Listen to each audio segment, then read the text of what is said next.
This is the verb recibir, to receive, and the preterite. Now, remember, preterite means it happened one time in the past. Like yesterday we received the phone call, or last week I received the good news. Okay? I'm going to say each form of the verb in English, then Spanish, then I'm going to clap, and I'd like you to repeat what you just heard. Okay? I received. Yo recibí. I received. Yo recibí. You friend received. Tú recibiste. You friend received. Tú recibiste. He received. Él recibió.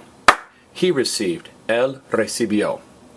We received. Nosotros recibimos. We received. Nosotros recibimos.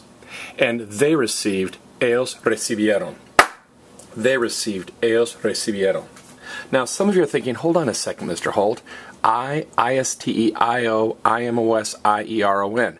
Those are the endings for ER verbs, like comer. Comer turns into comí, comiste, comió, comimos, comieron. Right.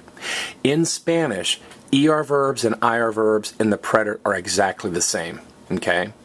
Basically, yeah, they're exactly the same. So if you know ER verbs, you know IR. If you know IR, you know ER. And this is really easy because, see, it's an IR verb. Say, we keep our letter. We keep our letter. So there's I,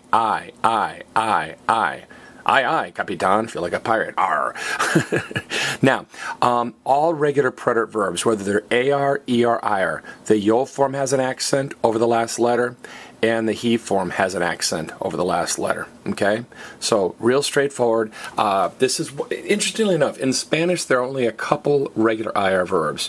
Recibir is regular, and vivir is regular. All the other ones tend to be irregular. So, good rule of thumb, anytime in Spanish if you see a verb that ends in IR, it's almost 99% of the time it's going to be irregular.